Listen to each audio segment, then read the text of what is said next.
Hey, hi, I am Krishna from the Chai or Coffee Show, and today we are back with another video from the LeadHer series in collaboration with Invicta Learning. Today we are talking about Miss Anna Chandy, who is a very well known transactional analyst and a counselor. She is known for her active participation in the Dobara Pucho campaign, which talks about mental health, and also her exemplary work in the Live Love Laugh Foundation. Come, let's see what her story is.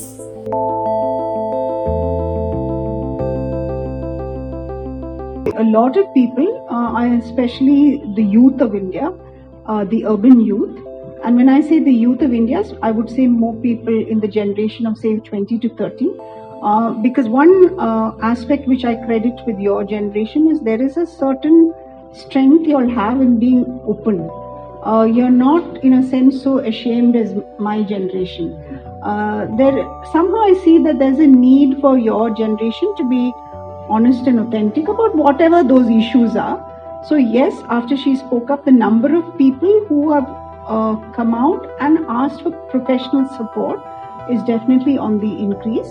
And we've been, the foundation started in 2015 and now it's 2020. And I think the number of not just people who are suffering, but if you actually just look at the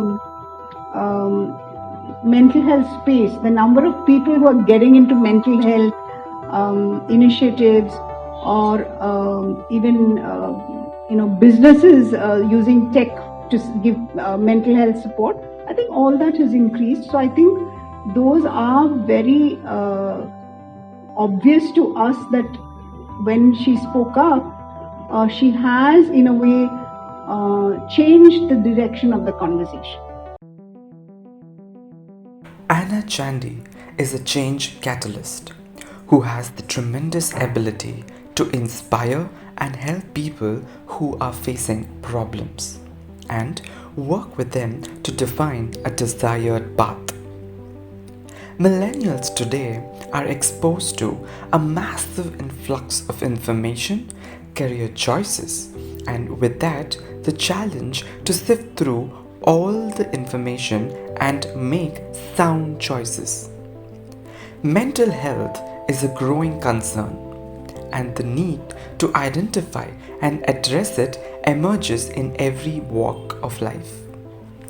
Young people today could have a very thriving online life, but a small circle to whom they can actually reach out to. This gap needs to be bridged and identified to help them deal with mental health issues. People basically to say one of the things that happens is we are insensitive to people. So Dobara Puchos, ask again.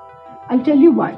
If I see you in the morning and you don't look well and I ask you how are you and you say I'm okay, and yet when you say I'm okay, I'm not feeling happy with that response. Something's saying no, there's something going on. But most often when you say I'm okay, I'll say okay, he's okay, and I walk away. We are saying, when I say ask again, is when I ask you how are you and you say I'm okay, but I'm not feeling you're okay. It is okay for me to say how are you or are you okay. So it's us encouraging and promoting people to ask that question twice and not just take those minimalistic answers, to probe a little deeper. Some conversations are about reaching out and taking that one extra step. When we ask someone how they are doing, it needs to go beyond just a cursory sentence. We have to mean it and ask, how is the person really doing? Human connections are complex, and we crave for that connect. Essentially, we identify this factor to be able to help others, and like she says, Dobara Pucho, ask again. When we switch on the pressure cooker, after some time, continuously, what will happen? Okay, the steam, if there's no safety valve, the steam will get caught in the pressure cooker. and the lid will fly off. What is the safety valve for? The safety valve is that when the steam is there, periodically the valve moves up and the steam is allowed to escape. So I think what's important is to address issues with a professional as and when they surface, so that you dissipate that and you minimize the collection of stressors into your mind and body. We all, as human beings, have different tolerance to stress and individual pressure points. What may seem chaos to some may bring meaning to others. Anna says that when we keep accumulating these pressures beyond a point that we can manage either physically or mentally, there is going to be an incident or inflection point.